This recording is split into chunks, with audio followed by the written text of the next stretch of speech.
America का 500% tariff वाला हथौड़ा गिरता, उससे पहले ही भारत शतरंज की बिसात पलट चुका था। जिस चाल को वॉशिंगटन समझ ही नहीं पाया, वही चाल बीजिंग की मजबूरी बन गई। जिस चीन को कल तक दुश्मन कहा जाता था, आज वही भारत के माल के लिए लाइन में खड़ा है। जिन सीमाओं पर कभी तनाव था, अब वहीं से अरबों डॉलर का व्यापार बह रहा है। ट्रंप का ट्रेड वॉर हवा में लटका रह गया और खेल तीसरे खिलाड़ी के हाथ चला गया। अमेरिका 2 मोर्चों पर लड़ता रह गया और फायदा उठा लिया भारत ने, वो भी बिना शोर मचाए, बिना धमकी दिए। इलेक्ट्रॉनिक्स, केमिकल्स, फार्मा, यहां तक कि झींगा और सी फूड तक चीन की फैक्ट्रियों और बाजारों में अब भारत का सामान सबसे ज्यादा बिक रहा है। रिकॉर्ड टूट रहे हैं, आंकड़े चौंका रहे हैं और बीजिंग खुलकर स्वीकार नहीं कर पा रहा कि उसकी जरूरत अब दिल्ली की सप्लाई बन चुकी है।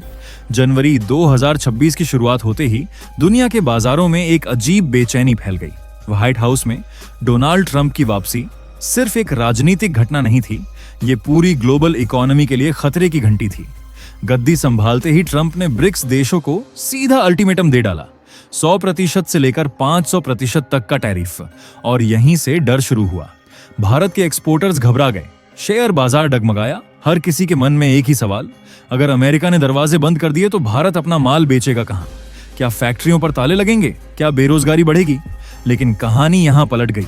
जब दुनिया को लग रहा था कि भारत दबाव में झुक जाएगा, ठीक उसी वक्त भारत ने एक ऐसा खरीदार खोज लिया जिसका नाम सुनकर वॉशिंगटन और बीजिंग दोनों के होश उड़ गए।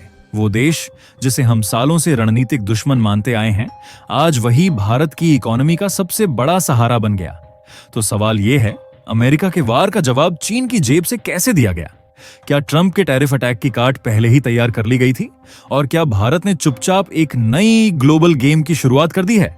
आगे हम खोलेंगे इस इकोनॉमिक थ्रिलर की हर परत, एक एक करके।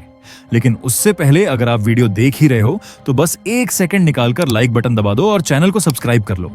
आपके लिए 1 सेकंड होगा, लेकिन हमारे लिए बहुत बड़ी मदद है। दोस्तों, अब जरा उस दौर में वापस चलिए जब ट्रंप मंच से माइक पकड़कर भारत और चीन जैसे देशों को टैरिफ गेम के खिलाड़ी कहकर तंज कसते थे। चुनावी भाषणों में जो आग दिखी थी, सत्ता में आते ही वही आग नीति बन गई। व्हाइट हाउस से साफ संदेश गया, अगर डॉलर की बादशाहत को चुनौती दी, अगर अपनी मुद्रा में व्यापार किया तो सीधा 100% टैक्स, और अगर रूस से तेल लिया या अमेरिकी नियमों से हटकर खेले तो सजा 500% तक जा सकती है। ये खबर बाजारों के लिए झटके जैसी थी। भारत के वो कारोबारी जो अमेरिका को दवाइयां, कपड़े और सी फूड भेजकर अपनी फैक्ट्रियां चला रहे थे, एक पल में सन्न रह गए। ऐसा लग रहा था मानो अमेरिका ने भारत की सप्लाई लाइन सीधे निशाने पर ले ली हो। लेकिन कहानी यहीं खत्म नहीं हुई।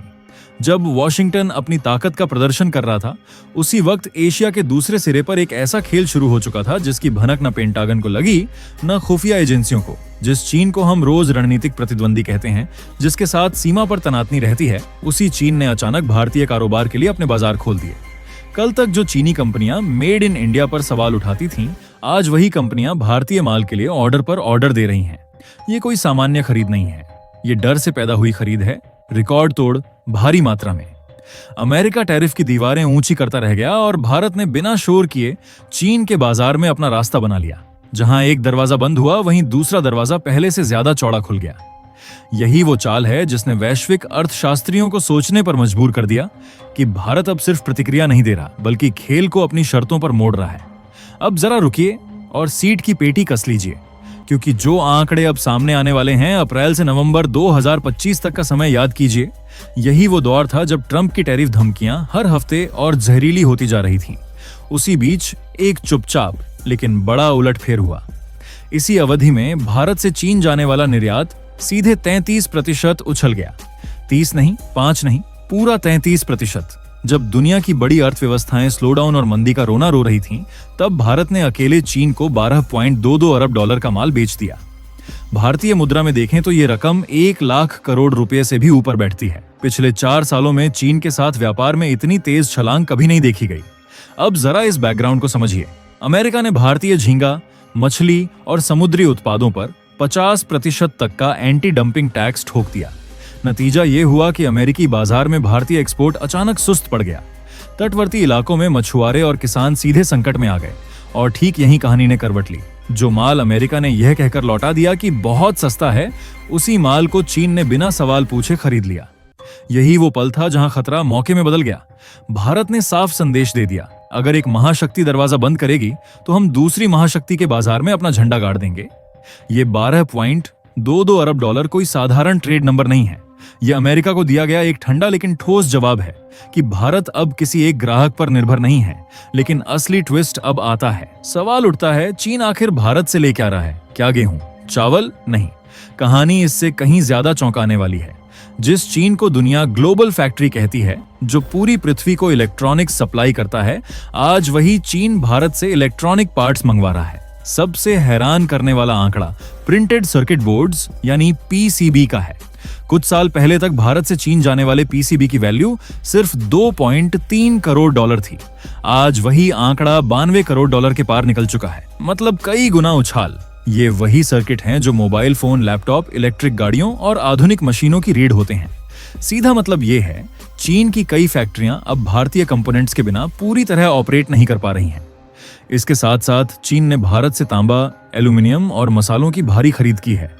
जो देश कल तक आंखें दिखाता था, आज वही भारतीय लाल मिर्च और धातुओं पर निर्भर होता जा रहा है। यही है भारत की मैन्युफैक्चरिंग क्षमता का असली उभार, जिसे अब चीन भी नजरअंदाज नहीं कर पा रहा। और इस पूरी रणनीति की जड़ में एक ही सोच है, रणनीतिक स्वायत्तता। विदेश मंत्री एस जयशंकर बार बार साफ कर चुके हैं, भारत अपने हित पहले देखेगा। व्यापार जहां फायदेमंद होगा वहां किया जाएगा, चाहे सामने अमेरिका हो, रूस हो या फिर चीन। अब सवाल ये नहीं है कि भारत ने चीन से व्यापार क्यों बढ़ाया, असली सवाल ये है कि चीन को भारत की जरूरत क्यों पड़ गई। साल 2025 से 26 में ड्रैगन की हालत वैसी नहीं रही जैसी दुनिया को दिखाई जाती है। चीन की अर्थव्यवस्था अंदर से चरमराने लगी है।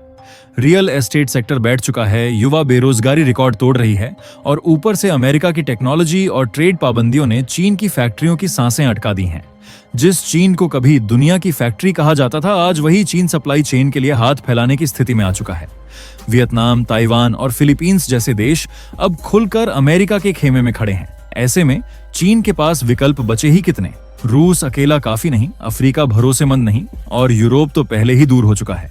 यहीं से भारत की एंट्री होती है, शांत, रणनीतिक और बेहद सटीक। भारत ने न दोस्ती का ढोल पीटा, न दुश्मनी का शोर मचाया, सीधा हिसाब लगाया, जहां मांग है वहां माल। चीन को चाहिए था सस्ता, भरोसेमंद और तेज सप्लायर।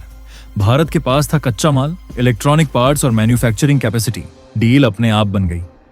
ये कोई भावनाओं का फैसला नहीं था, ये था ठंडे दिमाग से खेला गया पावर गेम। गलवान और तवांग आज भी याद हैं, एलएसी पर आज भी आंखें मिली हुई हैं, लेकिन भारत ने साफ कर दिया, सीमा पर सख्ती होगी, मार्केट में समझदारी। यही फर्क है पुराने भारत और नए भारत में।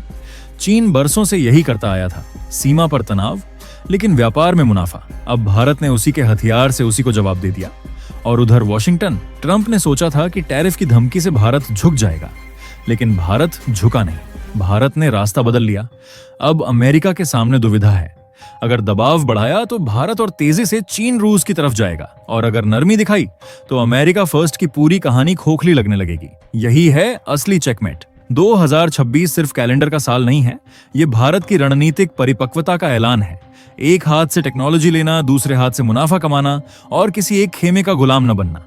अब सवाल भारत का नहीं, दुनिया का है। क्या वह इस नए भारत के साथ चल पाएगी?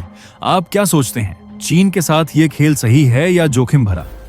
अपनी राय कमेंट में जरूर बताइएगा। और दोस्तों, ये थी आज की बड़ी खबर, जो काफी रिसर्च और मेहनत के बाद हमने आपके सामने रखी है। तो अगर आप हमारी मेहनत को सपोर्ट करना चाहो तो वीडियो को लाइक और चैनल को सब्सक्राइब करके अपने दोस्तों से शेयर कर दें, ताकि उन्हें भी ये जानकारी मिल सके। जय श्री राम।